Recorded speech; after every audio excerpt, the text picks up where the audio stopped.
And good morning, everyone, and welcome to today's hybrid New York City Council hearing for the Committee on Education. To minimize disruptions, please place all electronic devices to vibrate or silent mode. If you'd like to submit testimony, please send via email to testimony@council.nyc.gov. Again, that is testimony@council.nyc.gov. Thank you for your cooperation. Chair Joseph, we are ready to begin.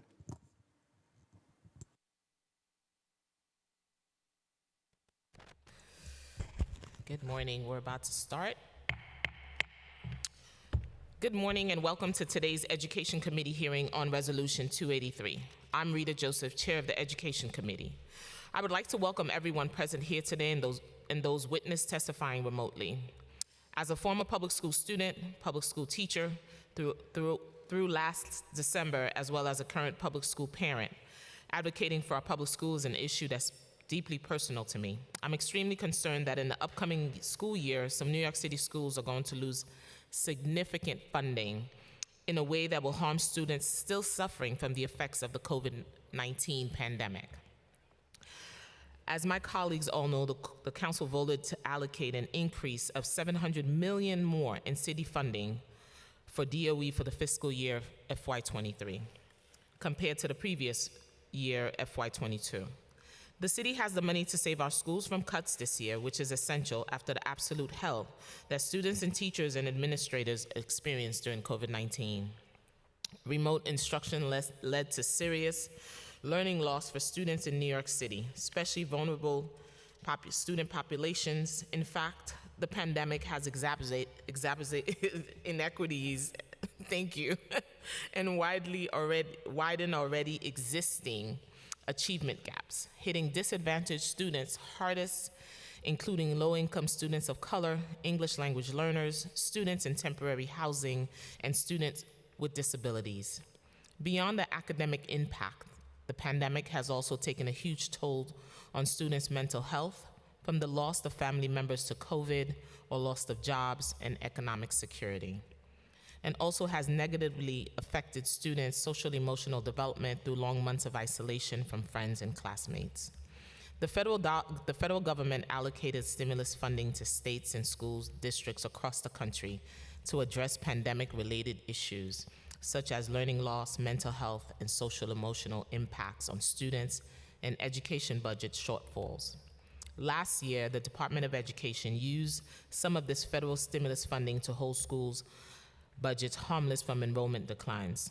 However, this year the administration is deciding to allow enrollment declines to impact school budgets, citing the fact that federal stimulus funding will be ending in 2 years. This is not the time for the DOE to reduce school budgets in a way that drastically impacts our schools, especially when New York City students are still suffering from serious learning loss and mental health impacts from the pandemic and need all the support they need to get with recovery. In fact, although DOE allocated significant amount of federal stimulus funding for recovery services for students in the past 2 years, they did not spend all of this funding and did not provide all of the intended recovery services to students that sorely needed. That's why I'm a prompt sponsor along Speaker Adam, Council Member Brennan, Ayala, Salamanca, Brooks Powers, and Brewer of this resolution. Resolution 283 calls on the Mayor and the Chancellor of the Department of Education to immediately reverse the DOE's reduction to school budgets, calling on the Chancellor to submit updated school budgets to the panel for educational policy reflecting restoration, as well as accounting of unspent federal stimulus funds, and calling on the Mayor to promptly utilize any unspent and unallocated federal stimulus or other funds and submit a budget modification to the Council to fully restore the $469 million removed from school budgets by DOE. I'd like to thank the many parents, educators, advocates who had spoken truth to power and fought against these cuts. There are too many leaders to list here, but please know that I appreciate you, I see you, and I'm proud to call you a partner in this fight. I also want to acknowledge that the administration had met us to negotiate restoring funds to school, but we have been unable to reach an agreement thus far. My council colleagues and I are committed to continue working to fully restore funding for our schools. As we want our students to thrive, hopefully the Mayor and the Chancellor will join us in these efforts to ensure that schools are equipped to meet the needs of our students in September. The administration does not testify on resolutions, so the DOE will not be speaking or answering questions from council members today. Instead, we will hear testimony on Resolution 283 from parents, educators, advocates, and other stakeholders. I wanted to thank everyone who's testifying today, whether in person or on Zoom. I'd like to remind everyone who wishes to testify in person, you must fill out a witness slip, which is located on the desk of the Sergeant at Arms near the entrance of this room. To allow as many people as possible to testify, testimony will be limited to 3 minutes per person, whether you're testifying on Zoom or in person. Now, without any further, I'd like to turn to our first witness panel. Thank you. Good morning, everyone, and welcome to today's education hearing. We will have persons testifying in person and on Zoom, and I will be calling people in order, so please bear with us as we mute and unmute and pivot between in person and online. So for panel one, we had the comptroller, who's not here, and next we had on panel two, we had Deirdre Levy, who is not here. So I'm now going to call panel three, and I'll also say who's on panel four. So panel three, we'll start with Michael Mulgrew, UFT, Mary Vaccaro, UFT, Randy Levine, Advocates for Children, Marilyn Mendoza, Make the Road New York, and Lupe Hernandez.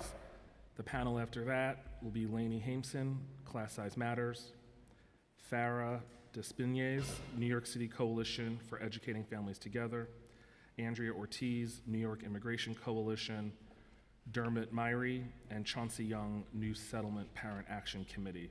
We'll first turn on Zoom to Michael Mulgrew of the UFT. And I want to remind everyone, you have 3 minutes for testimony.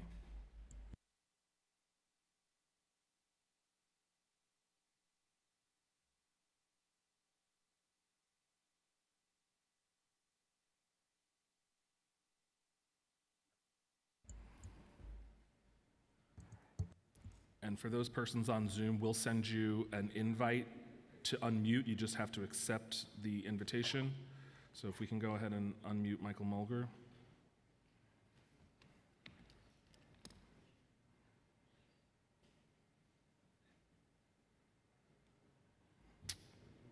Hold on a second.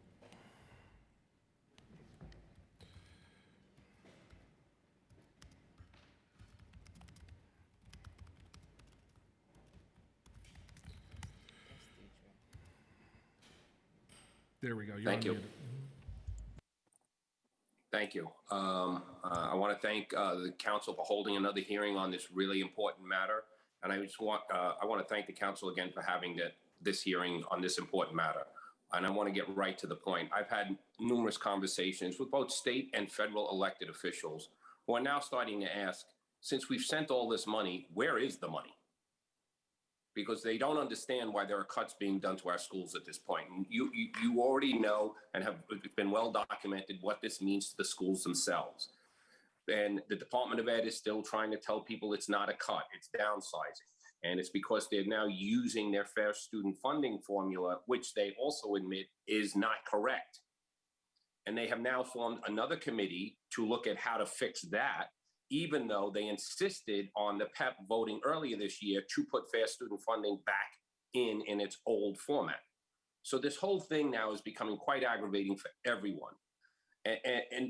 But it's really starting to trouble me because I don't understand how this city is saying it's not a cut when it is, and then they're talking about future cuts. But we know there's $4.3 billion in federal education money that has to be spent. And sometimes we hear the mayor and the chancellor say that money's already spent. Well, they couldn't have spent that money because this body did not have a process where a budget was decided to spend that money.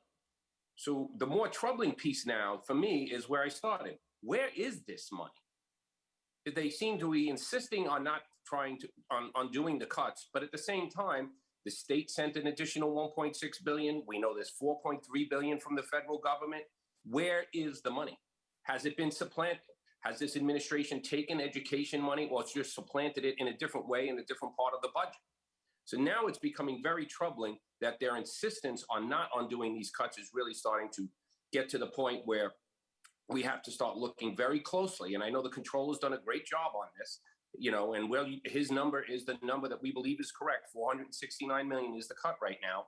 But again, this has to stop. And we're going to have to start calling for greater oversight of what's going on inside of this administration, because the idea that they're not undoing these cuts, they're saying that their funding formula doesn't work. So they're now going to form another committee, but yet they're going to use that funding formula. And the biggest question now is where is all of this money and what is going on with it? And all of that is happening, and all of it is at the expense of the children of New York City. And that is really the most troubling piece that we're dealing with here. So we're going to open school in September dealing with all of these cuts. And I want to thank the council for all of the work that it's done, all of the advocates who are here today. There's been a phenomenal amount of work that's gone on, but still, we are not where we need to be, and we need to hold this administration, both the mayor and the chancellor, accountable. Thank you. Thank you. And next, we're going to hear from the comptroller, who's now here. So everyone just bear with us a moment.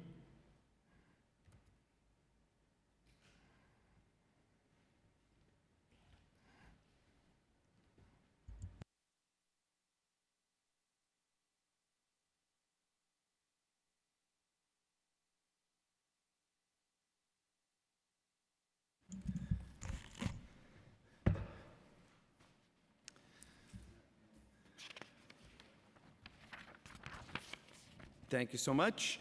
Good morning, Chair Joseph and members of the Education Committee and of the City Council, and to the Speaker as well. Thank you for this opportunity to testify before you on Resolution 283, calling on the Mayor and the DOE Chancellor to act immediately to utilize unspent federal stimulus funds to fully restore the $469 million removed from school budgets by the Department of Education in June.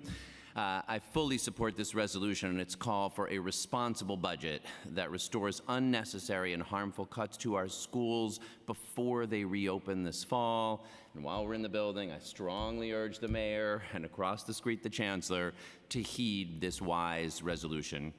Just yesterday, Sunday morning at a farmer's market up in the Bronx, I spoke to the mom of a 5th grader at a public elementary school in the Bronx. At their school, there's long been a band program only available to 5th graders. So it's a first opportunity to start playing an instrument, and it shows you've reached the top of this school. It's a thing 5th graders look forward to all the way. Kids are working their way through elementary school, and when they get there, that's what they know they're going to be able to do as a 5th grader. And of course, that's exactly the kind of program a principal is forced to cut when you are forced to access teachers. So there's not going to be a 5th grade band program at the Bronx school this year. And this 5th grader who's been looking forward to it since they were in 2nd grade doesn't have the chance to do it. Things like that are happening right now at 1,156 schools. 77% of our public schools will open on September 8th with larger class sizes, with fewer arts programs, and/or with fewer guidance counselors than they had last year. And as you rightly are aware and put in this resolution, what's especially painful and puzzling about this is that it is totally unnecessary. In my first term in the City Council, in the wake of the Great Recession, the city was forced by declining tax revenue to make painful cuts to our public schools, but there is no such fiscal necessity now. My office estimates that $4.34 billion of the $7 billion allocated to DOE in federal stimulus funding remains unspent. So the department could allocate $469 million to cover those cuts. That's just less than 11% of the remaining stimulus funds, still leaving $3.87 billion for the wide range of good uses that the administration wants to put the remainder of those funds to. Next year's Summer Rising program, expanding 3K, supporting students with special needs, and on and on. Even at this late hour, that is the right thing to do. I'm not going to read the rest of my testimony to you. It's being presented in writing, but it addresses 3 questions. First, with all the back and forth about what the numbers are, what really is being cut and how do we know it? My office has tried consistently to put our data out. We put it up on the internet. We put this formula up. We put the spreadsheet up. because, you know, like you, we heard in the preliminary budget and the executive budget would be a $215 million cut, although if you looked carefully, it said that was only going to be $132 million to the classroom because the rest was supposed to be from fringe. But if you took the analysis of the school budgets when they came out in the school allocation memorandum that was dated June 3rd and looked at what they meant, then you could see that the net cut, and all we did was took every single school, put them in a spreadsheet, took last year's fair student funding allocation minus register relief, and compared that to this year's fair student funding allocation minus register relief. That revealed a net reduction of $372 million, more than 3 times what had been in the preliminary and the executive budget. And of course, that's a net number, so unless you're going to take back what you gave to the 23% of schools where enrollment grew, the 77% of schools, the 1,156 schools who saw a decline, in total are cut by $469 million, an average cut of over $402,000, or 8% of their core budgets. And again, we put all that up in a spreadsheet that's on the web. It accords with today's resolution. That is the number of cuts that our schools are facing. They have been granted a little flexibility thanks to the advocacy of this council and to the advocacy of the public to use the ARPA recovery funds that were already allocated to them in June for tutoring to cover staffing. But we did a little bit of an analysis. It's a pretty modest amount. The average amount of those funds per school is $62,710. So that's just about 16% of the cut they were facing. So you got an average cut, and of course it's different for each school, but an average cut of $402,436, and if you got back $62,710, that was not enough to, you know, make any meaningful dent in the harm that your school was facing. And I don't know about you, but I've talked to quite a few principals who also lack clarity about what they can really use it for, whether they could bring back excess teachers. And so even with that modest additional flexibility, very few principals that I've talked to have been able to restore any of the programs or any of the classes that were cut from their budgets. We update the numbers in the testimony on what we know from federal stimulus funding, what was actually spent last year, and what's projected to next year. The department owes the federal government a report in September when we should get, you know, further information on how they plan to use the money in the future. But best we can tell from the numbers that, you know, we updated it at the end of the week, more than $600 million was rolled unspent last year. The department projected to spend about $3 billion on stimulus funding for last year. As was reported in quite a few places, it was hard to spend. You were trying to hire teachers to come after school. You were looking for new tutors, but people found it challenging. So of the $3 billion that was budgeted for the 21-22 school year, about $2.4 billion was spent, meaning $600 million rolled over into the future. That by itself is enough to cover the $469 million in its entirety. And again, as I mentioned before, if you just take the total that we believe of the $7 billion remains unspent, it's $4.34 billion. You could use $469 million of it and still have more than $3.8 billion for the wide range of other good uses that DOE plans to be allocating that money toward. And then just finally, I want to just ask and answer the question, is it fiscally responsible to use stimulus funding to cover the cuts? Because there is an important, you know, set of issues we have to face up to. We do have to look honestly and thoughtfully. This fly is enjoying the testimony, apparently. You know, we do have to look at the question of enrollment decline. Enrollments are declining in the schools, and it doesn't help us not to be honest and look clearly and understand why that's happening. How much of that is because housing is unaffordable? How much of that is broader demographic decline? How much of that is increased enrollment at charter schools? How much of that is people moving to the suburbs or out of the state? Like, we need to dig in and really understand in that question. The fly is very interested in the question.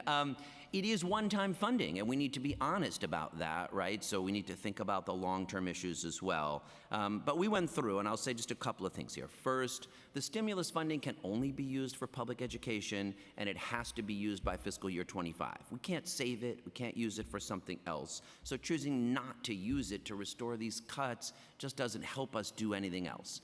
Second, it doesn't create long-term obligations. You know, we might find that in FY 26 or 27, we have to make hard choices.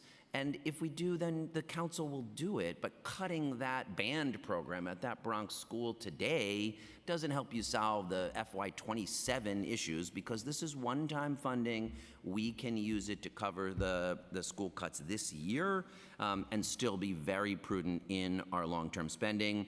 We do need, and the council has asked for, a real thoughtful long-term conversation that looks honestly at enrollment and enrollment decline, that takes a good hard look at the fair student funding formula, that thinks about how we make sure the state continues to give us what we need and deserve, and then asks real questions. How much do we want to invest in reducing class size? How much in stronger supports for kids with special needs? How much in a range of other CTE and enrichment programming? That's a critical long-term conversation to have, and it is exactly what the stimulus money was meant to enable us to do, to buy us a couple of years coming through the pandemic for the thoughtful long-term conversations, so that we can make the smartest decisions possible. But what doesn't help, and what isn't going to attract anyone back to our schools this year, is increasing class size, is cutting those arts programs, is cutting that second guidance counselor that they were able to add during the pandemic.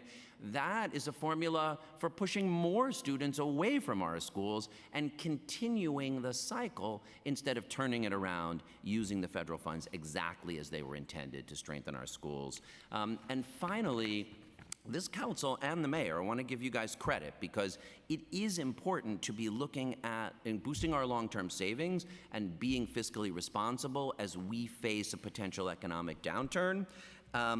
That's why it was wise of you to allocate $2.2 billion. The mayor and the council agreed to put $2.2 billion, biggest deposit ever, toward long-term savings. A bit of good news here, though. When you closed the fiscal year, when you adopted the budget and closed the FY 22 financial plan, that still left about 3 weeks left in the fiscal year before June 30th.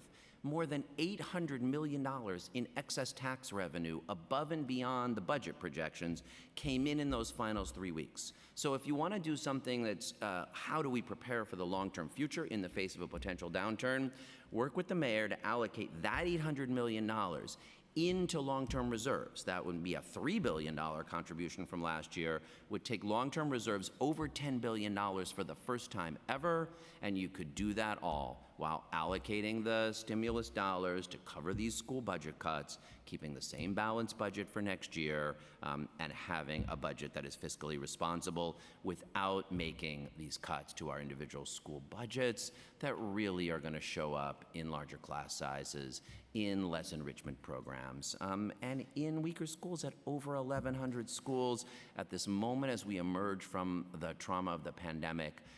We could do something better. I was just thinking, and I'll close here, you know, my kids are bigger now, but I remember when they went back to school the first day after Hurricane Sandy, after Superstorm Sandy, and there was like so much joy when the school reopened. You felt this real sense of our schools are a place that help our kids be resilient in the face of community trauma. And I was thinking, you know, if the mayor and the chancellor decide to heed this resolution and restore cuts, you can imagine how much joy there would be when that fifth grader gets their band program restored, when parents realize class size will be back at 24 instead of 30 or 31 in that fourth grade program, or when that beloved guidance counselor is still there to do small group work with those kids. You could imagine a September that, instead of kind of this bitter pandemic feeling we have, feels a little more like the resilience and joy and support that our public schools could be at their best. That's what I think this resolution offers.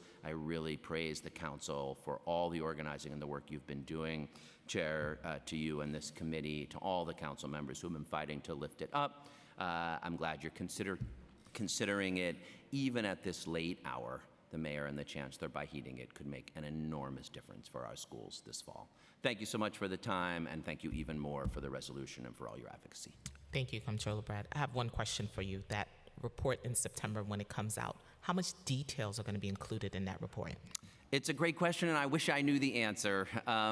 We are working on a letter to DOE telling them what we think should be in it. You know, I think they have to give an update on what has been spent and talk about how they're planning to allocate the remainder of the funds, but there's not a lot of detail required. There isn't outcomes reporting to understand what we're really getting from it.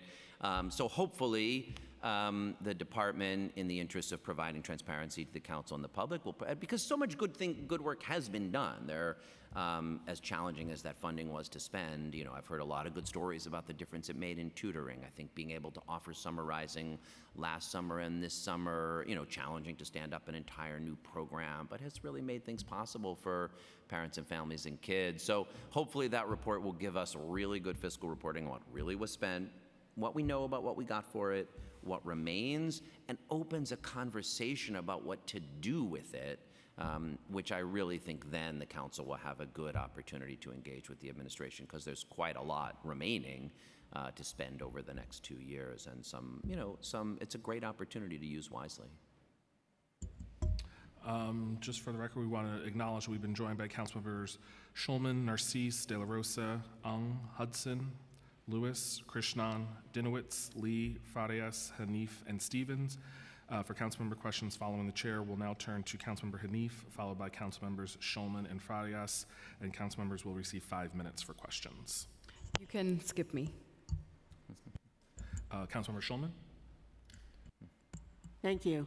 I have one question. First of all, good morning, Mr. Comptroller. Good morning. And thank you for your testimony and your analysis, which I find very helpful, of the DOE budget.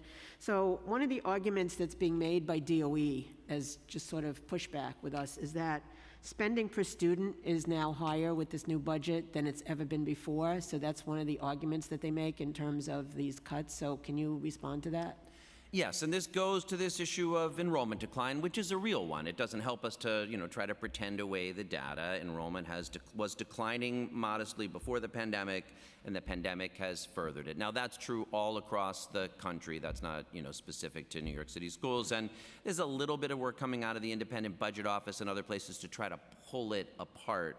How much of it is due to broader demographic decrease, how much to migration out of the city, how much to housing costs that make it hard for families to afford to stay here, how much to shifts to charters, and some, my office is looking at, and IBO is doing, and a lot of others are looking at more work there. So yes, the overall budget of DOE did not go down. In fact, it went up last year. You've got a range of other increased costs. We're spending more on fuel and transportation. So if the overall budget is up and enrollment is down, then that means if you just do the kind of bottom line numerator denominator math, you're spending a bit more per student. Two things to remember. One, we don't get funded per student. Some of the state money is per student, but the vast majority of money coming into the system is from tax revenue. It's not provided to us on a per student basis.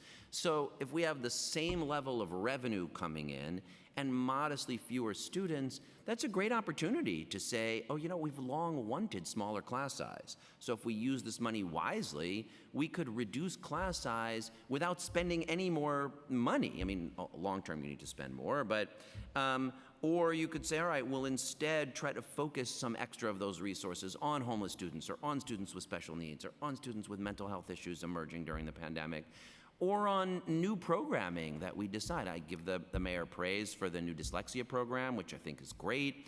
Obviously, we need to strengthen CTE offerings. So to me, the question is, how do we use the resources we have the most wisely? And you can let a formula lead you into cutting that band program, increasing class size, but I just think you'll then get a downward spiral. This is a moment to try to push hard in the other direction. And I appreciate that, and I also want to thank the chair, Rita Joseph, for holding this very important hearing today on this resolution, and I hope that there is some quote-unquote resolution on this before school starts. So thank you very much, Mr. Comptroller. Thank you, Councilmember Schulman. And I had it in my head but forgot to publicly acknowledge Councilmember Hanks. Apologies. Next, we're going to turn to Councilmember Farias. Thank you, Chair. Good morning, New York City Comptroller Lander. Just a couple of my questions have already been answered, so thank you to my colleagues for asking them already. I really do appreciate your testimony, particularly what you've said in front of us today, but also what you laid out for other folks to read as we move through this hearing. Just for the record and just for clarity for me, around stimulus funding and how we've projected out what we wanted to spend and or not in the oncoming years, with all of the out-of-year planning and stimulus funding, does your office see that there will be an end to the funding, as a lot of us have heard overall, which I think in turn does mean that New York City DOE and our schools and admin, et cetera, do need to at some point look at how they are going to work with less funding? Yes. We have some of those numbers in here. So, with $7 billion total, 4.34 billion is what we project remains. And the DOE, leaving aside the 600 million in unspent funds from last year, projects 1.8 billion in FY20 to spend 1.8 billion in FY23, 1.4 billion in FY25, and 1.4 billion in FY24, and 530 million in FY25. That's the cutoff for spending these funds. This was a one-time, it's a couple of pots, but they were all one-time COVID stimulus allocations. They're not standing programs. We won't get this money again. So it is one-time funding. That does mean it runs out. And yes, there's a number of things. Some of that money is being used to expand 3K programs. Sure. It's wonderful to create new 3K programs, and I'm all for getting to universal 3K. At the same time, if those 3K programs exist in the 25-26 school year, they won't be able to be funded by this money. Now, to me, you would start by saying, well, let's not end that music program. Like, let's Sure. start by keeping things we already have rather than creating new programs that also might hit that cliff. So it is critical to do the long-term planning. We have to make sure we keep getting the state money and try to even grow that further. Obviously, there's a whole set of broader questions in the city budget. What is happening with our property taxes and our taxes in general? We're nervous this year that an economic downturn caused by rising interest rates that slows the economy, would have a much more significant impact. So for the 25-26 school year, there needs to be really thoughtful long-term planning, and we may have to make some hard choices, right? That is the thing. I sat in councils that saw, in the wake of the Great Recession, that we had to make really hard cuts. I hope you do not sit in such a council, but you might, and if you need to, you'll rise to it, and you make the decisions that have to be made. But this stimulus money can only be used for public education purposes. Right. It's got to be spent by 25, and to me, the first use you would spend it on before you would ask a set of questions about what we could do next would be keeping schools whole exactly at the moment that our students are coming back to school. Sure, and just two quick follow-ups. Is it a use it or lose it situation? Yes. And then lastly, is it at our discretion at our or like the larger city admin discretion on how much is used and when it's used per year versus like if, for example, for the record, if it all wanted to be held and used in the last year versus spread across evenly, et cetera? Yes, there's a lot of flexibility given to the school districts and municipalities on how to spend that money. You can use it it's got to be spent on public education, but a pretty wide range of purposes, and there's flexibility within the timeline, as long as it's all spent by FY25. Thank you so much. Thank you. Thank you, Councilmember. We've also been joined by Councilmember Gutierrez. Not seeing. Oh, Councilmember Narcisse has questions. Thank you, as usual, for you being here. We appreciate you, and I know you support education. I've seen your children. We talk about it.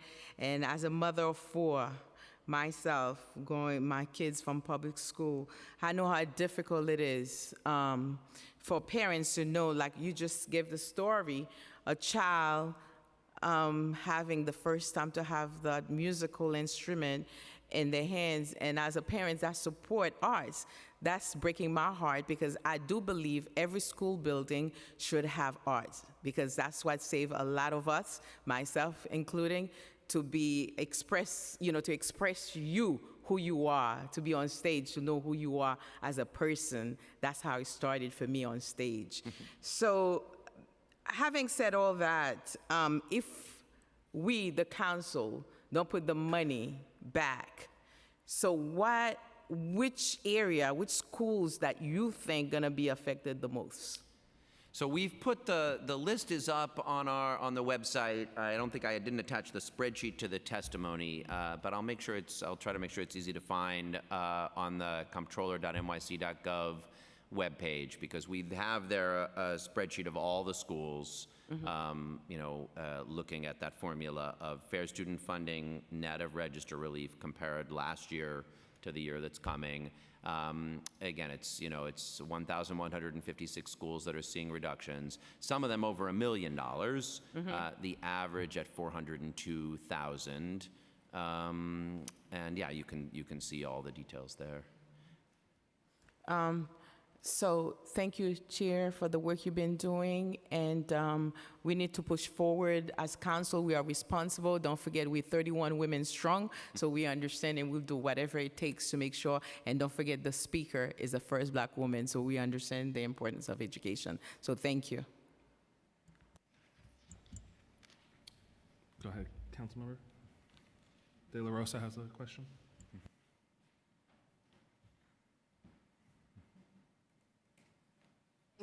Thank you, Comptroller, for this analysis.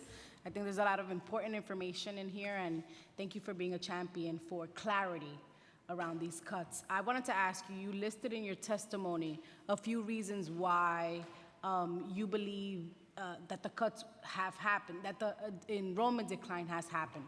Can you talk a little further about what analysis your office has been doing regarding, besides we know the pandemic has led to obviously enrollment changes, and we know that the formula is broken and we have to undertake that work. What other reasons for the decline in education has your office analyzed? Thank you. And we're just, I want to give, the IBO has done more of this analysis than we have so far, and I'm largely looking at some of their data. And I also do want to say, I want to, give credit to the Chancellor for convening the Fair Student Funding Task Force that is really looking at, but that's not looking at enrollment decline, that's looking at the Fair Student Funding formula and its various weights. And there's a lot to think about here. I don't know if some of you saw the Chalkbeat story a couple of weeks ago. We created all these small schools. And there's a lot of wonderful things about small schools that could really create a nurturing environment. But if they shrink by 8 or 10%, then you can wind up sort of below the level at which you can just provide in a school all the things that a school needs to have. So there really are some hard long-term questions we have to ask.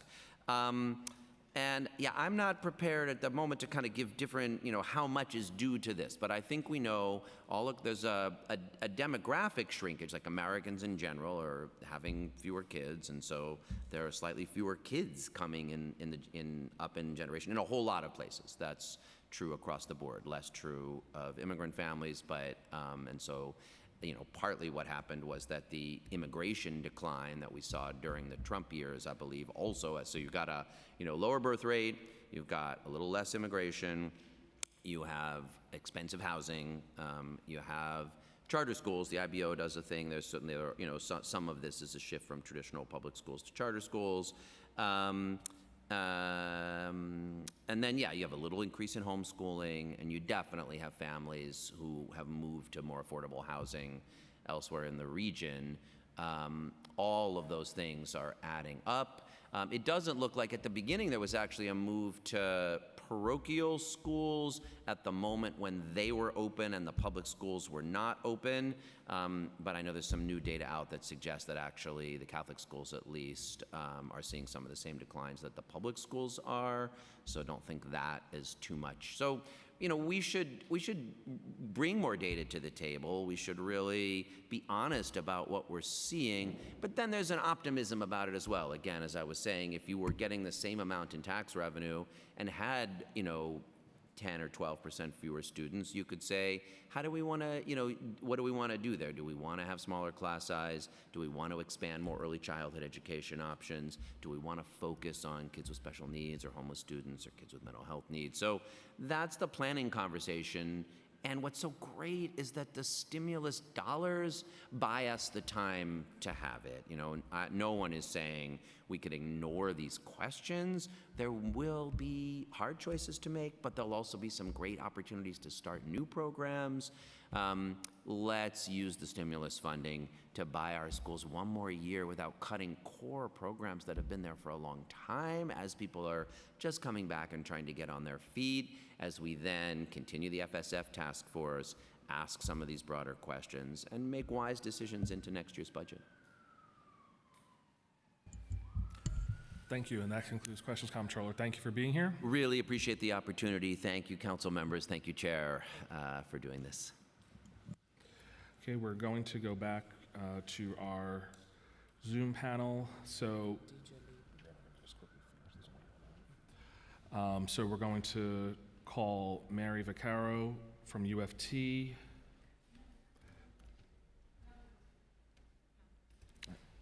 No, I know. I have to call every name.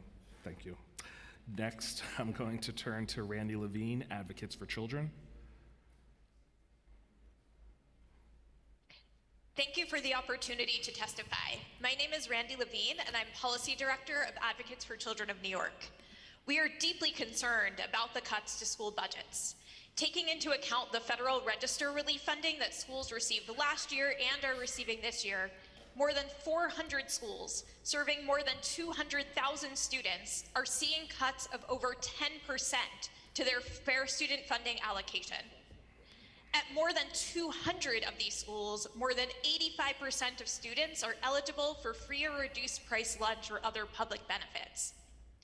And more than 800 schools, serving more than 430,000 students, are experiencing cuts of over 5% to their fair student funding allocation, with an average cut for those schools of $518,000. At nearly 350 of those schools, more than 85% of students are eligible for free or reduced price lunch or other public benefits. Every year, Advocates for Children helps thousands of families navigate New York City's school system. We regularly hear from families, including families of students with disabilities and English language learners, whose children are not getting the instruction they need and have a legal right to receive, much less the support they need to thrive. In fact, according to DOE data, as of November 2021, more than 31,000 students with disabilities were not fully receiving their mandated special education instruction. We are very concerned about the impact school budget cuts will have on all students, and especially on the students with the greatest needs. We call on the city to restore funding for school budgets. These cuts come at a time when our city is grappling with the unprecedented educational disruption caused by COVID-19, but also at a time when the DOE has received $7 billion in federal COVID-19 stimulus funding.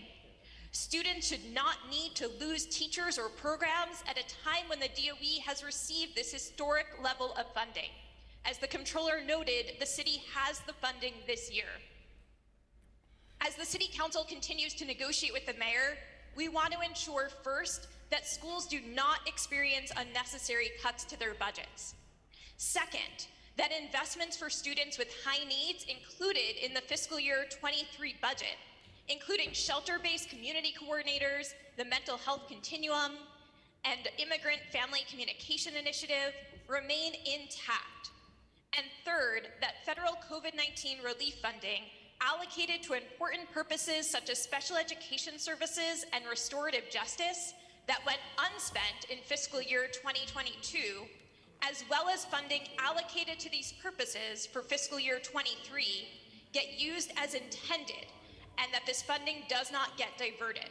We agree with the Council that there needs to be a full detailed accounting of the federal stimulus funding.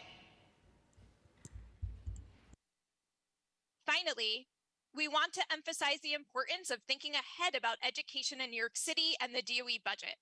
From the need to re-examine fair student funding, to the need to sustain important programs ranging from social workers to preschool special education initiatives currently being funded through time-limited COVID-19 federal relief funding. We look forward to working with you on these challenges.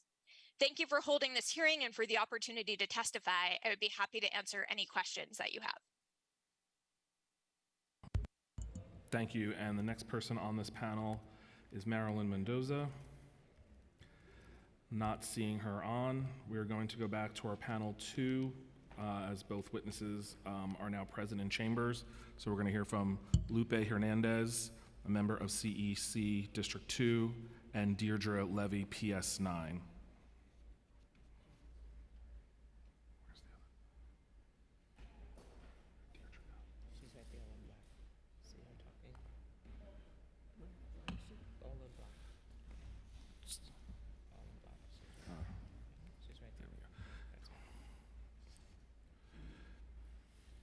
Okay, Lupe, we can start with you whenever you're ready, and they'll start the clock.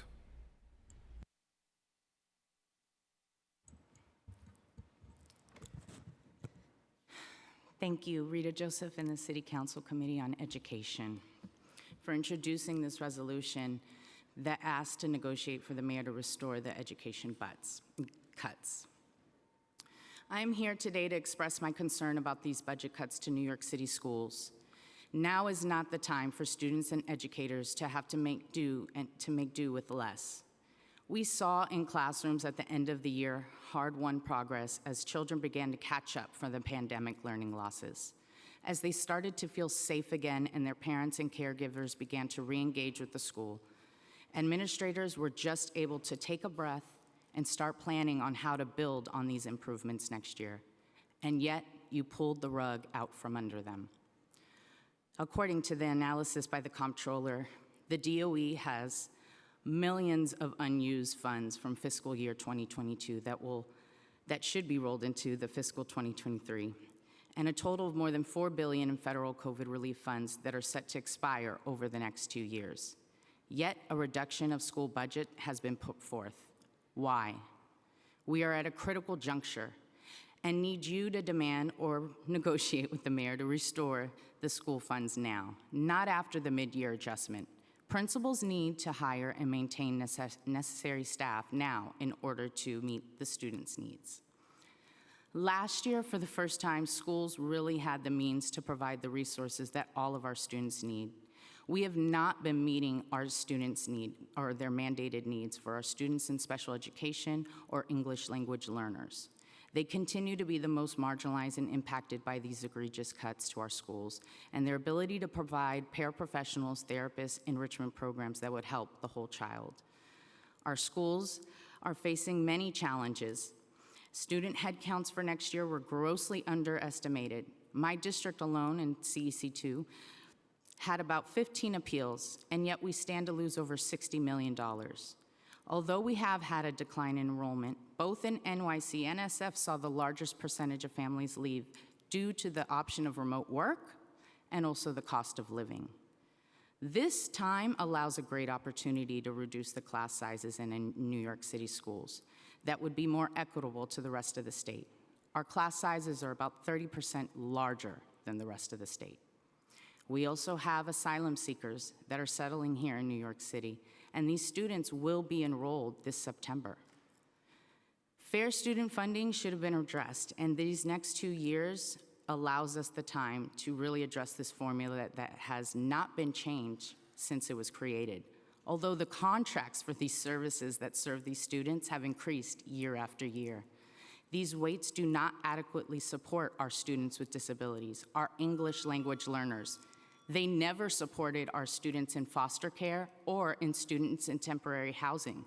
And as I mentioned, we have families coming in from the asylum seekers, and these students are not going to be funded at all as of right now.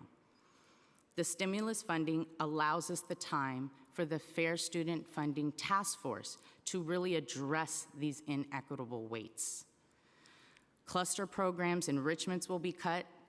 Class sizes are going to increase. Schools that were already not meeting the ELL and the students with disabilities or IEPs are losing even more. These academic intervention services and at-risk counseling will be cut. I know schools that were finally able to hire a second counselor to meet the needs of the students, and now they're having to say goodbye to those second ones. Loss of critical administrator staff. Our schools can't afford to replace administrators who are leaving and must make do with 2 administrators for 750 students. This will lead to less time for curricular review, revision, teacher support, student support, and parent engagement. Increased segregation. Low-income schools are being destroyed by these budget cuts. Of the schools that have been able to move the needle on desegregation, they will surely have trouble maintaining this trajectory and will be forced to increase parent fundraising, which exacerbates the inequality in schools in between schools. $20 million being cut from restorative justice programs across the city, and yet they are failing at providing an already failing system. No disrespect to our school safety agents, but our children need healing-centered spaces. Our children are our future, and they need to be prioritized. Please prioritize education and give our children what they need. Thank you. Thank you. Next, we'll hear from Deirdre Levy. Good morning. My name is Deirdre Levy. I'm a product of the New York City public school system. I went to John Brown High School in Queens, but right now I'm a teacher at PS9, in which I live in the school district I teach in, and this coming September is supposed to be my 10th year teaching. Over the past few days, I've received multiple emails from staff members because at least 10 staff members at my school have either been excessed or have resigned. And that's including my principal and my guidance counselor. So this coming September, we will have no guidance counselor. As a teacher at PS9, one might think that my school is fully funded, but I'm a special education teacher, and I support the needs of students with autism, dyslexia, and over 50% of the lawsuits against the DOE, they are basically because students are not receiving the needs that they are legally mandated to receive, such as dyslexia, ABA, and other specialized supports. So this decrease or defunding of our schools is something that directly not just affects me, but the colleagues that I work with and the colleagues all across New York City, even my old teachers. And I'm just here to ask all the city council members that for someone like me and for my students, the most important thing that we need to do is think about the students and what they need. And if we're going to enroll over 1,000 students that are asylum seekers, according to Chalkbeat, just released today, we need to provide teachers with the tools that they need to support everyone in our school system. So I think one solution is to work with teachers and to work with students and to see what we need specifically to address the needs of everyone, so that way we can be prepared this coming September 8th. I thank you for your time, and I look forward to working with city council members or with the city in general to make sure that we are solutions oriented. Thank you.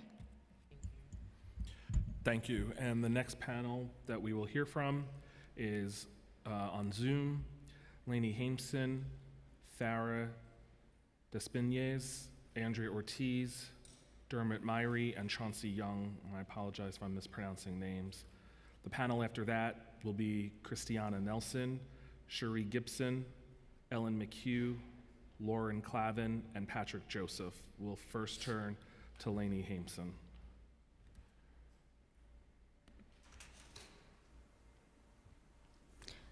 Time starts. Hello, everyone. Can you hear me? Yes. I'm going to keep my screen off because my internet connection is not great, but can you hear me? Yes. Okay, great. Thank you, Chair Joseph and the members of the City Council for holding these important hearings today and for this resolution demanding that the mayor agree to a budget modification to restore the $469 million in cuts to fair student funding as soon as possible.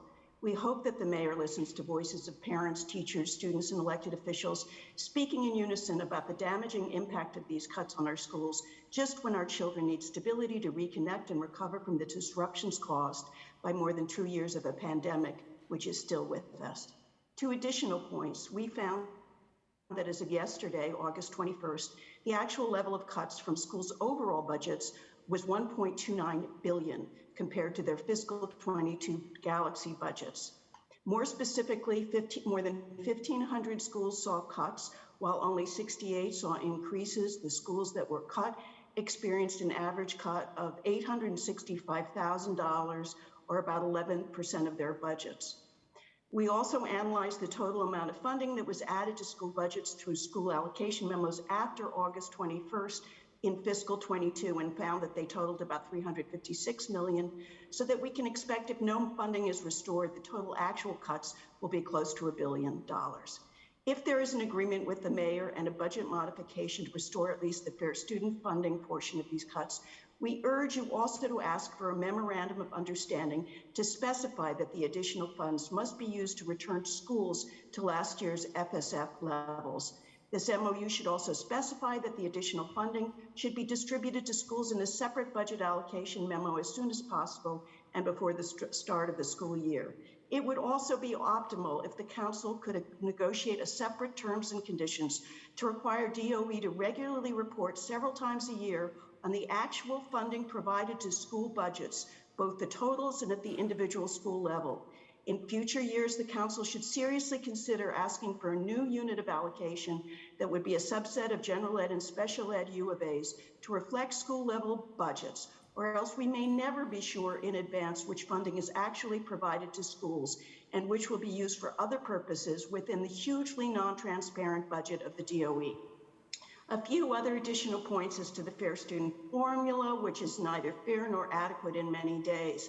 In a recent presentation to the new FSF working group, DOE claimed that it was adopted in response to the State Court of Appeals ruling in CFE.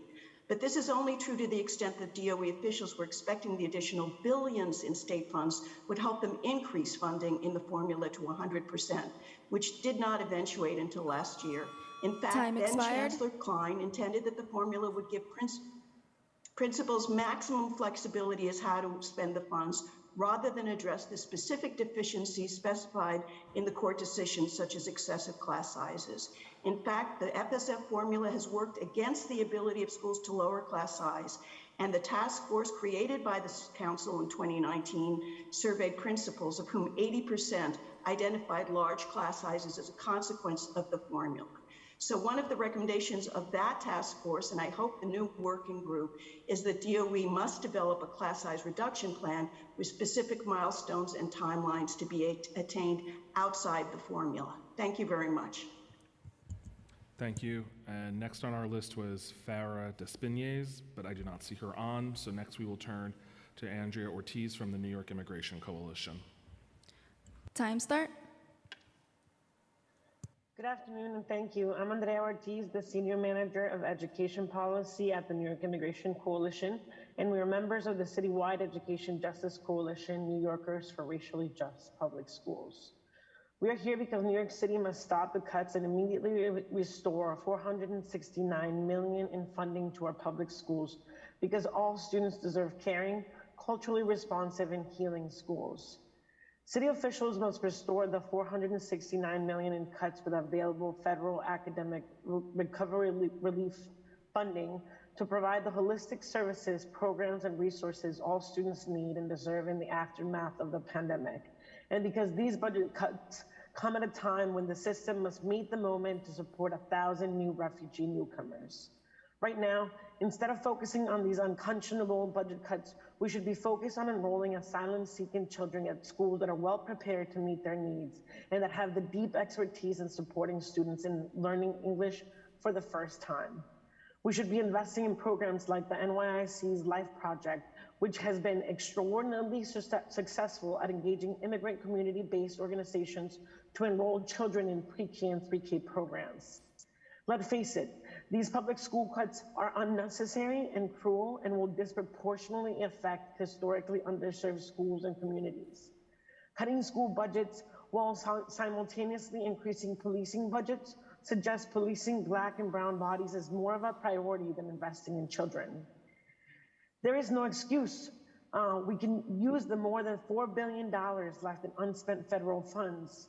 We also have a state funding increase of $475 million, and we brought in billions of additional dollars in added tax revenues. We know that a child's well-being is a prerequisite to learning, but we know that even before the pandemic, most public schools weren't fully equipped to help immigrant youth or students facing trauma or economic hardship because far too many schools have never been fully funded. And for decades, AQE, parents, students, educators, and advocates like us have fought to secure additional state funds. So we know that we have right now a unique opportunity to fully fund our schools now. Yet this year's city budget negotiations lacked transparency and were unnecessarily rushed and ended in catastrophic cuts to our schools. But the city can fix it. Even without federal money, we can choose to immediately restore the $465 million in cuts with available state aid or city revenues. There really is no excuse.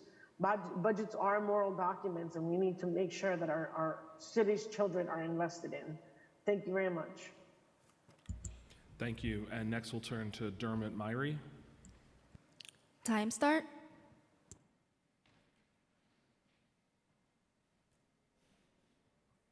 Okay, where do I start? Okay. Yes. So my name is Dermot Myrie. I'm a member of the movement of rank and file educators, and I'm a proud UFT member, a member of other social justice groups advocating for restoring the cuts. I just want to say that we are unified and collectively concerned about education cuts. We're also concerned about large class size. And instead of engagement, the Adams administration continues to defund our schools and goes on a tantrum of name calling and categorizing us as clowns. So today I have my clown hat on to show that we're not clowns. We're educators, we're parents, we're parent leaders, as we refuse and resist to continue to demand restore funding, or else we need to end mayoral control. I want to point to a statement from the Alliance for Quality Education, AQE, and it says, New York City also has a surplus that could have been used to maintain school budgets, thereby avoiding and causing harm to children. In my school, where I teach MS 391, the Bronx, we had a fire there in January. A few months ago, I lost a student. And instead of Adams and Banks running up there to Webster Avenue to go on photo apps, they should restore the cuts. My school experienced trauma, all right? We lost students and their families to the fire. Good. I lost a student. My school was defunded $700,000. My school was defunded a social worker, a special ed teacher, a math teacher, school aide. What we are demanding is that we refund our schools and more. Not only does Mayor Adams have the power to restore the school cuts, but it's imperative that he does so quickly as principals and school leaders are planning for the upcoming school year. The onus is on the mayor to ensure that they can make decisions on behalf of their students and families without disruption. I can just imagine the nonsense that would have happened if Banks had gotten his way to replace superintendents and we parents hadn't come out and put a stop to this nonsense. Just imagine new superintendents being faced with this ad hoc, systemic policy of defunding our schools, and it needs to stop. So I respect Comptroller Brad Lander. You need to continue to audit our schools. We need to make sure there's one nurse in each school, an RJ coordinator, a certified librarian, school counselor. And we need to also include as a new— Time expired. Thank you. Thank you. And the last person we had on this panel was Chauncey Young, but I do not see him present. For the record, we also want to acknowledge we've been joined by council members Stevens and Brewer. The final remaining panels, the next panel will be Christiana Nelson, Shuri Gibson, Ellen McHugh, Lauren Clavin, and Patrick Joseph. The panel after that will be Amy Tsai, Aixa Rodriguez, and Alexandra Haradopoulos. And the final panel will be Whitney Toussaint, Michael Rance, Gia Lee, and Rafael Pena. We'll first turn to Christiana Nelson. Time start. Hi, thank you very much for holding this hearing today. I really hope that you decide to restore these terrible cuts to public education. I'm here to speak as a mom about how these cuts are affecting the students in my daughter's school. My daughter attends Arts and Letters 305 United in Bed-Stuy. It's a lottery school that offers 40% of its seats to children who qualify for school lunch assistance. We love the school. It's a beautiful school filled with dedicated educators and parents and a diverse student body. It's actually increased its enrollment over the last 2 years, but it's still losing 17% of its budget, over $1.5 million. That means larger classes, fewer counselors, less art and music, fewer classroom supplies, and honestly, the parents are already donating a lot of the supplies.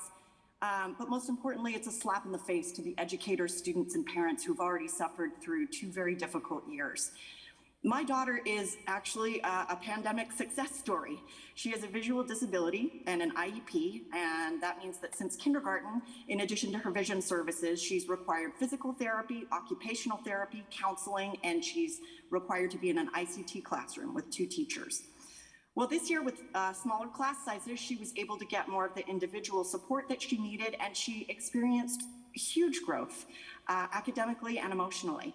And by the end of the year, her team decided that she no longer needs physical therapy, occupational therapy, counseling, and she also no longer needs to be in an ICT classroom.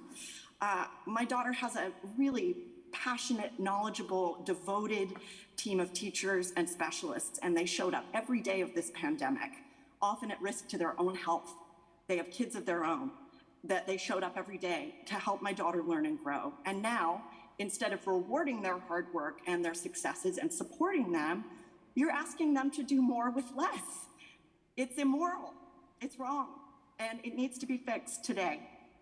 These cuts are not good for students, they're not good for teachers, they're not good for New York City. Let's take the time and effort to plan and budget long-term together with meaningful, real input from educators who are in the room and parents whose children are in the room, not overnight in one fell swoop. I ask you, please restore the cuts. Thank you. Thank you. And next we'll turn to Cherie Gibson. Time start.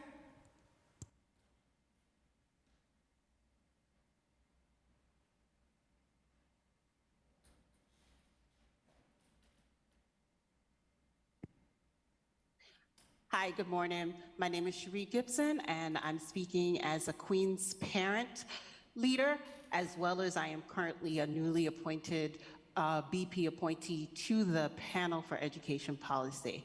So I'm speaking to you as a parent first because I am reiterating what I stated to you guys on your last hearing, which is that these cuts are deep and they hurt, and we need them restored. From all the school planning, I applaud our principals, our teachers and our parents who are making it happen, but they shouldn't have to. We should be providing for the resources and opportunities for all of our children to learn equitably. As a member of the PEP, I am speaking to say that it's by law that we're supposed to be included in the process, and as a new member to it, I want to be included in the process. I want the panel to be able to review and ask questions, hear from the general public, as well as the city council to hear from the general public at a PEP meeting. That is what the PEP is for, and we should not be circumvented. We should not just be a rubber stamp. We should be a part of the process as the law states. So I am hopeful and looking forward to the city council working and negotiating with the mayor to restore the cuts. We have federal funding that will help sustain for any school that has lost enrollment and needs budget cushions or support, but also we do realize that enrollment is an issue, so let's start talking about it. What are the strategies? It doesn't have to be a cut. What can we do to help deal with the enrollment loss? We have schools that have increased enrollment. What are they doing? What are ways, what are strategies and tactics that we can do to offset this? First Deputy Chancellor Weisberg had said back at in the June hearing that that is something that they should definitely look at. So I'm hoping the City Council continues to hold them to that and hold them to the providing the correct and accurate data. Thank you for allowing me to speak this morning. Thank you. And next we'll turn to Ellen McHugh. Time start. Good morning. My name is Ellen McHugh, and I presently serve as a co-chair with Erica Newsom of the Citywide Council on Special Education. I'm offering this testimony as my own testimony, but I also want to inform you that there's no closed captioning available for this hearing today, which limits the access for individuals who have hearing losses to understand what is being said. First, I would like to thank the council for the opportunity to speak, and I'd also like to thank the council for the increased funding of $46 million for contract enhancement to wages for special education pre-K and daycare providers. Schools in the recently proposed budget, sorry, I'm reading incorrectly. As you know, pre-K schools, also called 4410 schools, are state-funded schools for students with special needs, are part of the New York State Continuum of Services, and serve those students who have been determined by DOE committees on special education to need smaller class size and more intense interventions than can be provided in a standard public schools. Students are enrolled in these schools after a lengthy process, which includes parent participation. This funding will be used to create pay parity and to maintain staff. On March 7, 2022, the Citywide Council on Special Education received a presentation by DOE officials regarding the 2022-2023 budget. As you review that presentation, which is attached here in an email, you'll see that it was the same presentation given to each district, CEC, and Citywide Council. You will also note that there is no mention of cuts to the education budget, nor a request for consultation on where and if appropriate cuts could be made. However, budget cuts of $215 million were announced by the offices of Mayor Adams and Banks. The cuts were part of the February Eliminate the Gap proposals and were described to City Council members as mostly the elimination of already vacant positions at the DOE. That estimation quickly blossomed into $312 million, and as reported in the latest budget estimates, the cuts have ballooned once more to $469 million that are direct cuts to the 1,156 schools where the cuts will occur. No one with any experience of budget planning would or could believe that the cuts of these magnitudes could mysteriously appear in the 2 to 3 months between the DOE presentation to the citywide councils and local CECs and the proposal to City Council, which excluded any consultation with the panel for educational Time policy. expired. In the interim, between the presentation and the actual budget decisions, Chancellor Banks issued an emergency declaration allowing the DOE and his budget division to circumvent the required consultation with the PEP. The emergency budget declaration also allowed the Chancellor to present City Council a budget that could only be considered as a fait accompli. Among the many cuts were reductions to funds for recovery services. Those recovery services were supposed to be a quick and flexible reaction to the loss that students with disabilities and IEPs experienced over the past 2 years. According to all reports, there are well over $4.3 billion in unspent ARP dollars. Yet on August 11th, Chancellor Banks at a citywide council, at a Chancellor's Parent Advisory Council, accused parents of students with disabilities or IEPs of gaming the system and placing children in high-cost elite private schools. Chancellor Banks suggested that if he could turn off the spigot, he could use that money for other things like smaller class sizes, after-school programs, and enrichment at schools. The budget negotiations, meant to be conducted in partnership with PEP, City Council, and CECs, has devolved into a series of accusations by the mayor and chancellor. Actually, parents who objected to cuts were referred to as clowns by the mayor.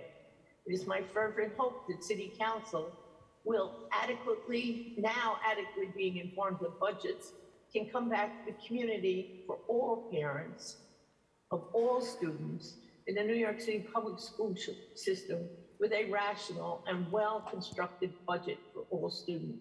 Thank you for the time. I'm sorry I went over, but I am so indignant about the Chancellor's comments that I felt it was necessary to explore that statement. Thank you. Two things, Ellen, there's a council member question for you after we hear from our final panelists, so please stay on the Zoom. And then also for the record, all hearings are live streamed on the City Council website, and closed captioning is available on the bottom right-hand corner of every live stream. Our final panelist that we'll hear, and then we'll turn to questions, is Lauren Clavin. Time start. Good morning. My name is Lauren Clavin. I'm a product of the New York City public school system, and I'm also a parent in District 28 in Queens to a second grader and a kindergartner. I want to say thank you to Chair Joseph for holding this crucial hearing, and I want to say that I echo the comments of every single advocate who spoke against the immoral cuts that Mayor Adams has inflicted on our children and their school communities. My children's school in Queens stands to lose nearly $2 million, about 20% of its budget. And we've already heard several advocates testify to the material losses that these cuts will mean and how the most marginalized groups will be harmed the most. I want to thank Brad Lander for crunching the numbers and showing undeniably how these cuts are not only harmful, but completely unnecessary. You don't need to be a math whiz to understand that these cuts don't make sense morally or practically. I've heard the Chancellor express concerns about learning loss and academic recovery. We've heard that a lot. So how does cutting teachers and enrichment programs help with learning loss or academic recovery? It doesn't. I've also heard him talk about mental health and safety. How does cutting guidance counselors, nurses, social workers, and restorative justice programs help keep students safe and feeling supported? I've heard the Chancellor and the Mayor speak a lot about enrollment loss. Many people have spoken about enrollment loss. But how does cutting arts programs, beloved teachers, after-school programs, and all of the quote-unquote extras that attract families and make kids excited to show up to school every day, how will cutting these programs possibly ever lead to improved enrollment? We know it won't. And we know what the mayor and his billionaire for-profit charter donors are trying to do. We know. I hope the mayor has seen that students, parents, and advocates know what he's doing, and that we're not going to quietly go along with it.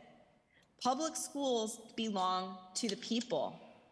They are a cornerstone of a healthy democracy, and they need to be our priority. Always they should be our priority, but especially in this moment, in an ongoing pandemic that has devastated our city and our children. We don't need the mayor condescendingly asking us to pray for him and calling us clowns. We need him to give us our money back. I want to say thank you to the students, parents, teachers, and advocates who have spent your entire summer fighting for our schools. And thank you especially to council members O'Shea Caban, Nurse, Richardson, Jordan, Barron, and Aviles for voting against these cuts from the beginning, and for the members of the council who've recognized their error and are holding themselves accountable. Please keep the pressure on. Our kids and their futures depend on you. We need you to push back against the misinformation from an administration that seeks to defund and dismantle our public schools. Thank you. Thank you. And our final person on this panel was Patrick Joseph, but I don't see him on the Zoom. If we can go ahead and unmute Ellen McHugh, Councilmember Brewer has questions. Thank you very much. My question is, obviously we've been following the $600 million that the controller mentioned for months now. We know that it could be rolled over. But in meeting with special education parents for the last couple of months, so many did not receive the services that they were mandated. And so I know you talked about it when you were speaking, but I just wondered when the DOE presented to District 75 parents, CEC, did they talk about or give you any numbers as to what wasn't utilized in terms of the dollars for special services? Because when I talk to parents, and I have many who are in my district, they say that they didn't get the services and what happened to the money. That's my question. Thank you very much. I wish I knew what happened to the money. Good morning. I wish I knew what happened to the money. At no time has the DOE budget office ever offered us specific school by school or student by student information about budgets. We've been given information about services, an increase in their ability to provide the services. We have not been given any information about whether or not those services were funded by those services do not include their student funding money. I am the chairperson of the Citywide Council on Special Education. There is a separate District 75 Council on Special Education. I don't know what the budget presentation to them was, but the budget presentation to us was a standard boilerplate presentation given to all CECs, both local and citywide. The questions are always, where did the money go and how much of the money was actually spent? We've been told for years that the DOE is hiring 500 new counselors. The DOE is hiring 300 new OTs. The DOE has hired 250 psychologists. Currently, the DOE is either funding or hiring district special education administrators. There will be 50 of them across the city.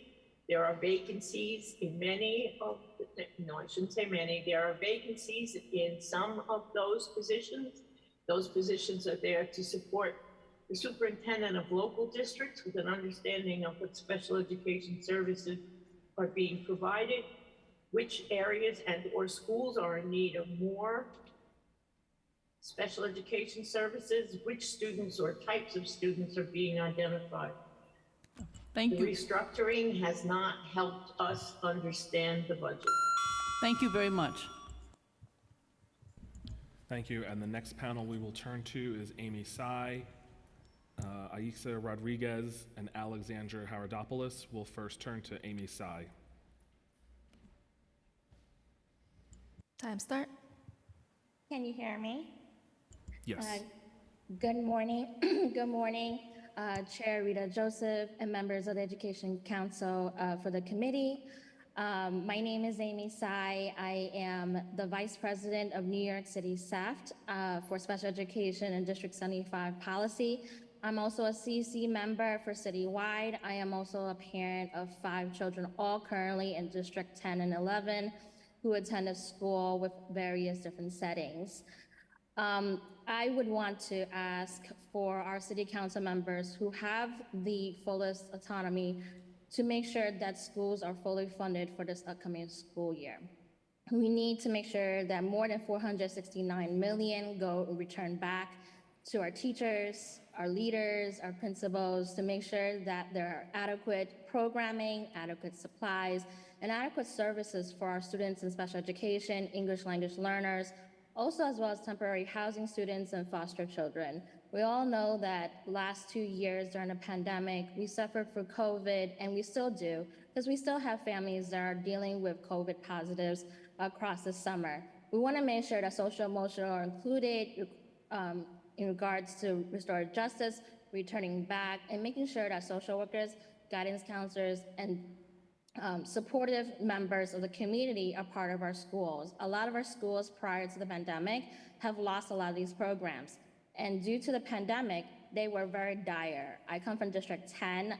Our enrollment is all due to the housing insecurities and food insecurities. And because our rents here in District 10 are very low, a lot of families have no choice but to move out of New York City. But that's not the only reason that the DOE should rely on enrollment. The responsive to education for our students hasn't been complied at all, especially for our special education students. And just to reassure that free, appropriate public education is deserved for all students in our city. So thank you for the opportunity to speak today, and I appreciate that you come to the table with Eric Adams, our mayor of New York City, to make sure that full funding come back to our students for this upcoming school year in an endeavor to make sure that all students are inclusive, diverse, and making sure that they're success. Thank you so much. Thank you. And next we'll turn to, sorry if I'm mispronouncing it, Aixa Rodriguez. Time start.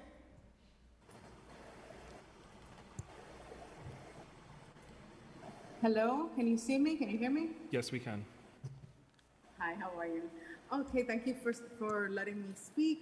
I want to focus on the disruptive impact of cuts, what it does when you have a goal for a school as a leader or goal as a team, co-teaching.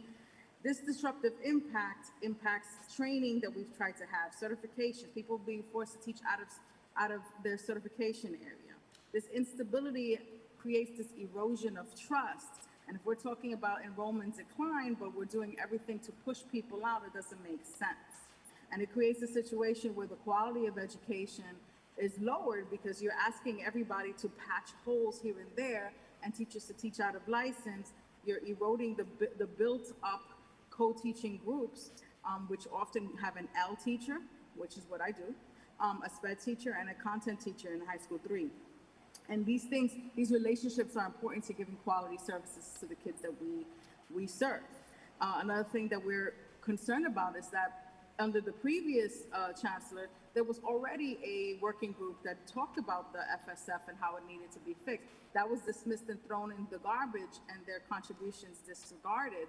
Now we have a new one, and all of this delay and all of this confusion makes it seem as if this is a purposeful set of many different decisions in a row to circumvent democracy and transparency, to not allow parents and the community to have even an eye on what's happening, but also just to dismiss their value. And a lot of parents feel as if they don't have a voice. They don't have a place to be able to say, hey, what's really happening? My school needs this, because they are ignored. They are ignored on so many different levels. And when you see the PEP being forced to do a vote and being told that it's performative and being condescended to, these are people who are professionals who are giving their time. They've been, put on and nominated by borough presidents or the mayor. And out of respect for the people who do that work, to be the check and balances, I don't feel, and a lot of other people don't feel, faith in mayoral control if you're not going to respect the checks and balances, and you're not going to be transparent with where funds will go, and you created instability and pulling the rug out of schools when principals have been trying to hire teachers and retain teachers and build their staff, and you're dismissing the efforts that they are doing to make us work as a team. We want to do our jobs well. We are not silos. We need nurses, we need our librarians, we need social workers, we need counselors, because we work as a team. That is what happens inside of a school. My English language learners learn a lot from learning to sing in chorus. They learn how to pronounce fluency. They learn all types of cultural stuff through arts and music and dance. And this is important for them to start to feel Time a connection expired. to this community. Please respect the role of the community and make sure that the mayor restores the cuts. Thank you. Thank you. And next we'll turn to Alexandra Haradopoulos. Time start.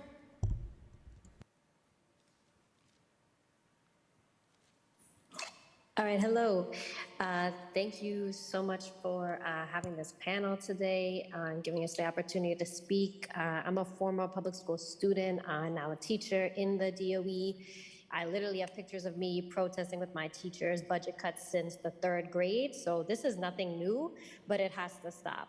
First, I want to thank all the advocates who have spoken truth to power today. I'm confident that this body will pass this resolution. So I want to speak about our common threat, which is, of course, the Adams administration and the private contracts that the DOE loves to spend our tax money on. It's no secret that Adams' campaign was funded by charter schools, and that nationally, we see cities' entire public school systems privatized after a quote-unquote act of God. If you look at Hurricane Katrina in New Orleans or at Hurricane Maria in Puerto Rico, both saw their public education systems gutted after these so-called natural disasters. So I second the call for our comptroller to continue to audit the DOE and for the City Council to investigate mayoral control versus community control of our schools. Our comptroller also mentioned questions around small schools. Is that the best model? Because our schools have gotten smaller, but the class sizes didn't. So this is the Adams agenda though, right? And after testing companies cashed out on the narrative of learning loss, now you want to cut our budgets? It's that creating instability that my comrade Aixa just mentioned, creating chaos where there doesn't need to be at a moment where we crucially need support for our students as people are just getting back on their feet after the pandemic. It's as simple as following the money. $43 million for these fake ventilators, $18 million for the DESA. Who asked for this? Not parents and teachers. We get ignored constantly because of the bureaucratic system of mayoral control. So I'm glad this resolution is on the floor, but I'm afraid City Council is really going to have to go to the mat to get this funding now and in the future for our public school system. Adams does not have the same interests as the system of public education. That's a fact. And I hope it was a major wake-up call for City Council members. When he talks about how he's going to make the city safer, y'all have to say how. If you're going to cut education, particularly the restorative justice programs that were working in schools. High crime and low education always correlate. It's not rocket science. When he says he's cleaning up the city's finances and saving the city money, y'all have to ask how if it costs more to incarcerate than to educate. Because honestly, people have lost faith in our elected officials, and y'all have a crucial opportunity at this inflection point to do something badass and stand up the Adams administration and defund public education. If you don't, the consequences will be severe. Thank you. Thank you. For the record, we've also been joined by Councilmember Feliz, and our final panel is Whitney Toussaint, Michael Rance, Gia Lee, Rafael Pena, and Tazan Azad. We'll first turn to Whitney Toussaint. Time start. Hi, my name is Whitney Toussaint, and I'm the parent of a rising fourth grader and a new pre-K student in District 30. I'm also the newly elected president of CEC 30 in Queens. So thank you for allowing me to speak today. Thank you for Resolution 283, and thank you to all of the council members who voted against this budget from the start, and a special thank you to our Queens Councilmember Caban, for voting against this budget as well. Fair student funding accounts for a majority of a school funding. We know the formula is outdated and inequitable. I'm saying this because the reasonableness of the assumptions that are used are a critical part of any financial model. And we know it's an industry standard that material assumptions be updated to reflect the current environment and operations be periodically assessed. We were given this money to deal with a global pandemic. Where is the current environment of children, families, and teachers dealing with the devastating global pandemic being reflected in these assumptions in this current model? In District 30, we are facing fair student funding cuts which approximate $42.6 million and average $853,000 per school. These proposed cuts have led to an excising of beloved teachers, cuts to much-needed programming, and removal of services for vulnerable populations, which is especially dastardly in our district as we serve a large population of immigrants and Queensbridge houses, the largest public housing development in North America. A majority of our schools are Title I schools. We have a large population of English language learners and students with disabilities and IEPs. And on August 8th, 2022, CEC 30 passed a resolution in support of the lawsuit filed against student budget cuts. In this resolution, we spoke about the 3 schools facing the highest cuts and asked that you, the City Council, work with the mayor to restore the $469 million in fair student funding cuts from the 2023 fiscal budget. Per that Galaxy allocation data, the school with the highest cut in our district is PS 111. PS 111 serves a student population of 95% economically disadvantaged students, is facing $1.8 million in cuts, which represents a 27% decrease in funding and doesn't correlate to the 5-year change of enrollment, which has a 15% growth as of fall 2021 data. After discussing the school with the highest cuts, you can see that these projections don't support the cuts and they don't correlate to the DOE's own fall 2021 5-year enrollment averages. We are being harmed by the use of opaque, undisclosed assumptions for the projections that led to these cuts, which built a model to manufacture scarcity and harm our most vulnerable communities.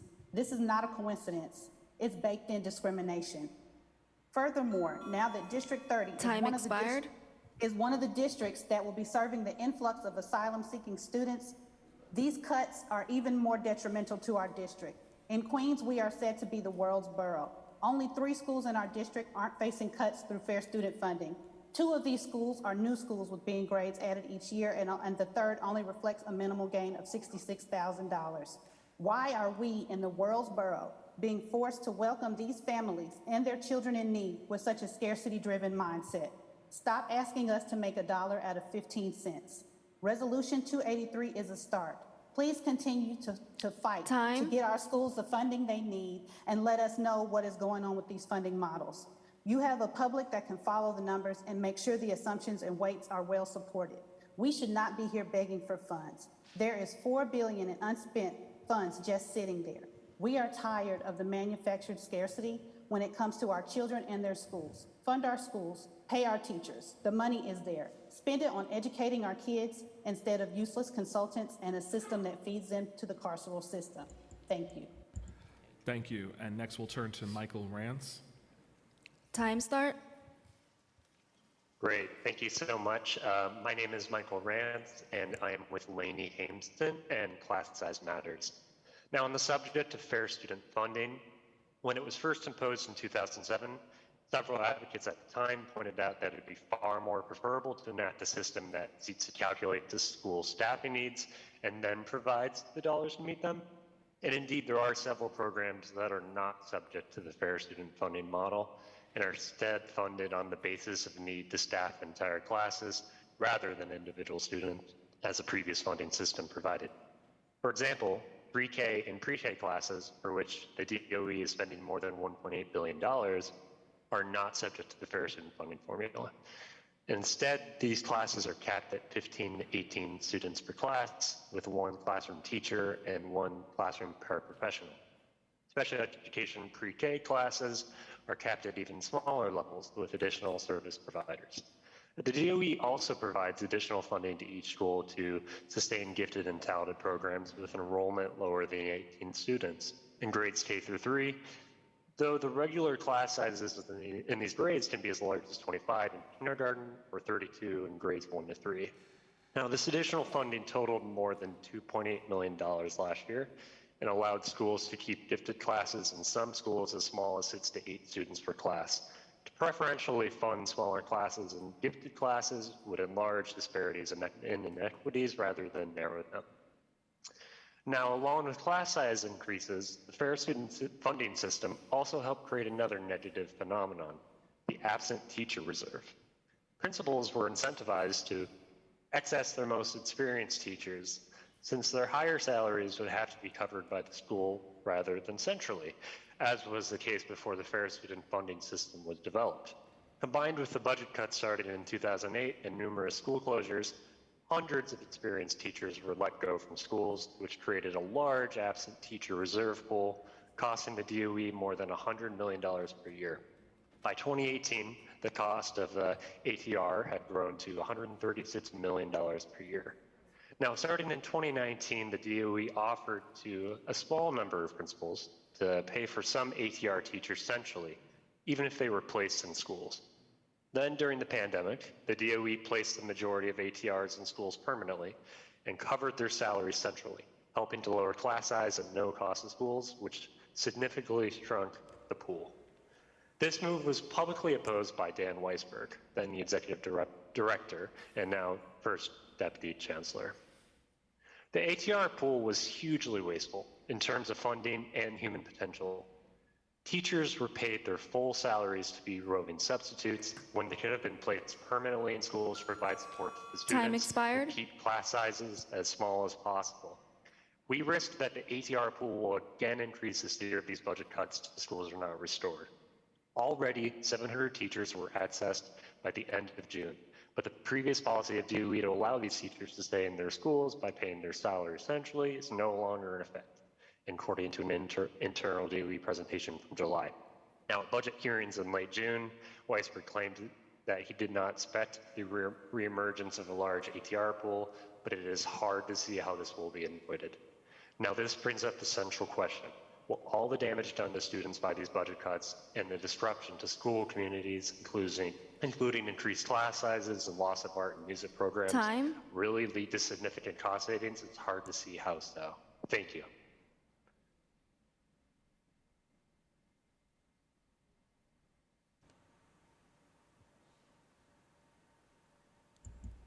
Next, we'll call on Rafael Pena.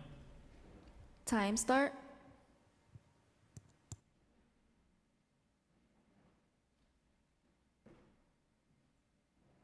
Yes, hello, do you hear me? Yes. Yes, okay, excellent. So first off, good morning, everyone. My name is Rafael Pena.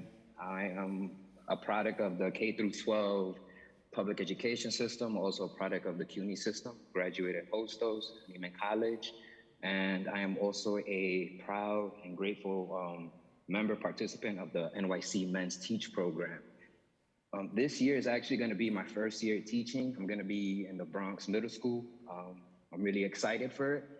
But unfortunately, it breaks my heart, especially having been a substitute teacher in the beginning of the school year. So kind of getting an idea of just financially how schools are doing, right? And how its relationship to students, right? So what's missing in certain classrooms, especially support staff that are much needed. But it just breaks my heart because the NYC Men's Teach program, an initiative that's meant to actually bring more men of color like myself in classrooms, right? To actually be role models to young, Black and brown boys especially, right? Because we understand the correlation of the prison industrial complex and the school system itself, right? And so it's counterintuitive, and it's a contradiction that you have a mayor who's a person of color, chancellor, right? Who are also I don't know if they are products of the education system in New York City, but you have these two individuals who are actually voting or are more in favor of all these budget cuts that are going to hurt Black and brown students of color. So this is outrageous, and this is why it speaks volumes to the need to end mayoral control. So I'm again excited and happy for the parents, the students and teachers who are here speaking on behalf of this resolution and against the budget cuts, because we need to actually stay united and collectively, because it's power from the people that's going to be making all these changes necessary for our students and for ourselves and for our own communities, right? And so again, City Council, you have to do the right thing, please. I'm hoping that people have already realized that the mayor and the chancellor are not necessarily on the side of the people here, and that you've learned from your mistakes. Those City Council people and those people in general, the PEP who voted on behalf of the cuts in the first place, I hope you realize that now is time to actually learn from our lessons and hear from the people, hear from teachers of myself, first year teacher in September. And I know I'm going to see the impacts of these cuts in my school unless City Council steps up and actually, again, on behalf of this resolution, and does not vote for these budget cuts in the future, okay? So let's end mayoral control. It starts from there, all right? So that's all I have to say, thank you. Thank you. And next, we're going to turn to Christina Gavin. Time start. Hello, thank you. My name is Christina Gavin. I am a school librarian, and I am a representative and organizer in my school and for school librarians across the city. I want to speak out against the budget cuts. The New York State Department of Education requires every school in the state to have a school library. and every secondary school to have a school librarian who is certified. Across New York City, it is endemic that schools are not in compliance with this requirement, and budget cuts are going to further exacerbate this problem because schools are going to say, okay, well, it's technically required, but I don't have any consequence for not following the mandate, and I will deny my students their state-mandated rights to have access to school libraries. The money that the mayor is trying to cut is money that our students need for services that our students need in their schools. Our students deserve better. This city has tons of money. Multiple Fortune 500 companies are situated here. It is one of the richest cities, not only in the country, but the world. There is no reason that our students should have anything less than an excellent public education. And there is no reason that the mayor should be taking the money away from our students citywide because he doesn't feel like it's an appropriate return on investment. Again, I'm going to echo Mr. Pena, who just spoke, in highlighting that this underscores the importance of ending mayoral control. We don't need a mayor controlling our schools who doesn't understand the inner workings of education. And we don't need a chancellor who is a puppet of the mayor because that's their boss. Please restore these budget cuts and please allow our students to have access to the quality education that they deserve. Thank you. Thank you. We're just gonna pause for 2 minutes while we wait for people who needed their Zooms resent to get into the system. So everyone just stand by for a moment.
Okay, for anyone that is logged in, there are some duplicate names in here. If you have not testified, and anybody in chambers, if you have not testified and want to, please raise your hand.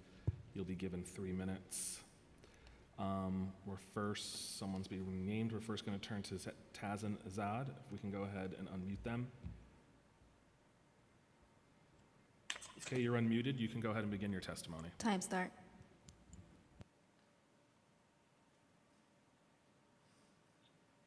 Thank you so much.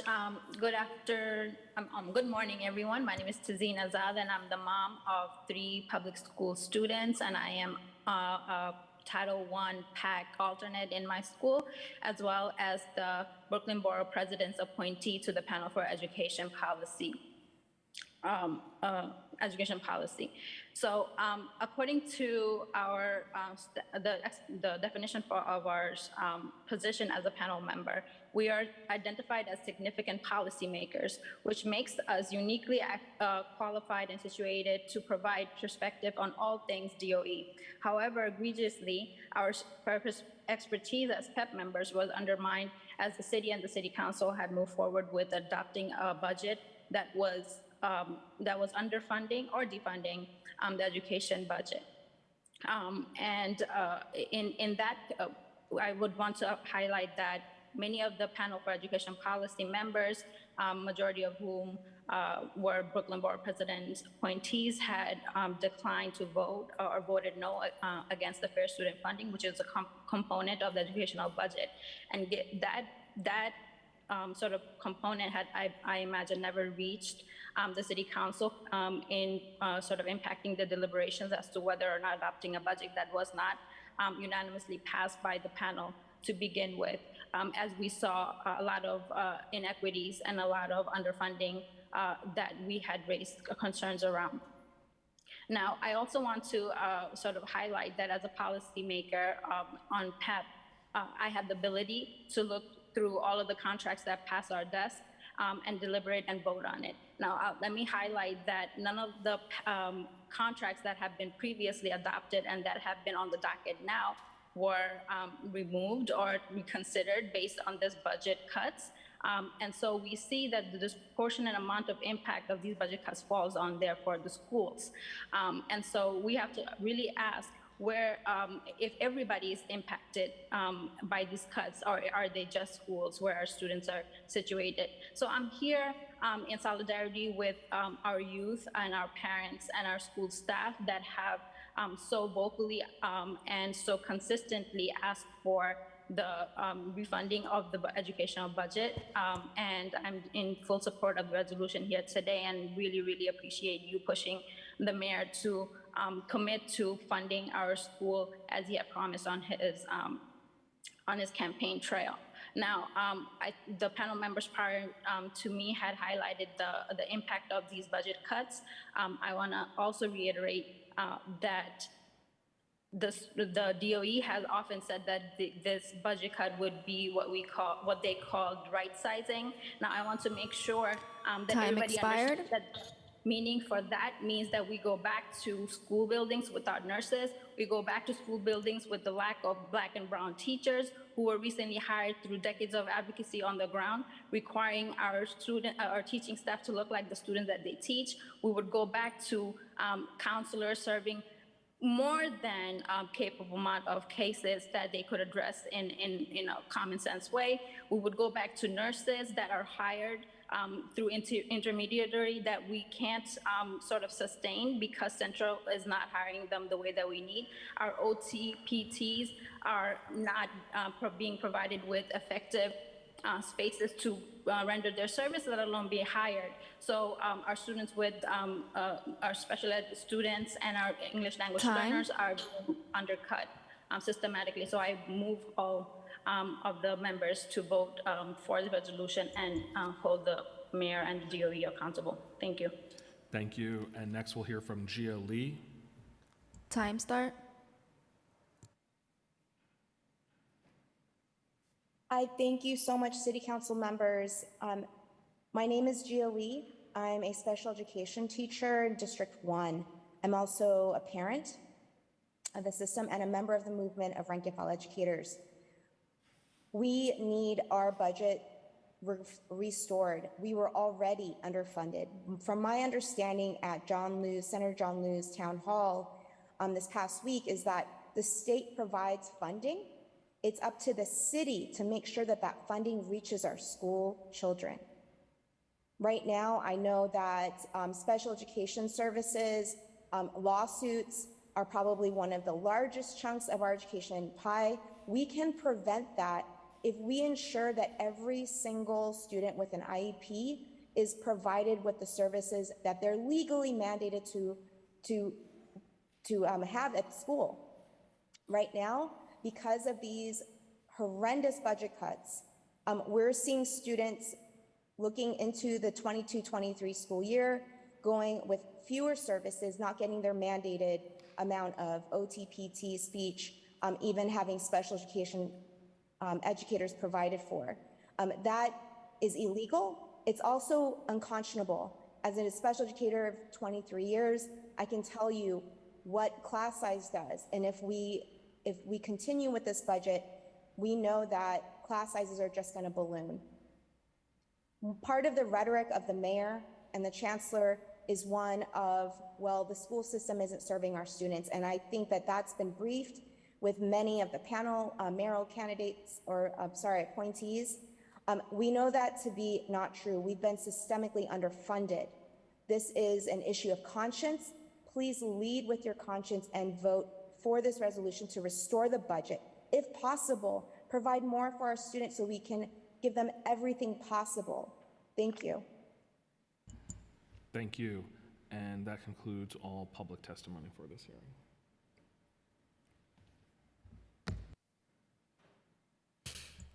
Thank you, everyone. Thank you for all those who testified today. As you heard in this resolution, this is an ongoing fight. Along with my colleague, we will continue to negotiate with admin to make sure we come up with a resolution. I look forward to the September report that the Controller's Office will be putting out in details as to what will happen. So thank you so much, and we will conclude.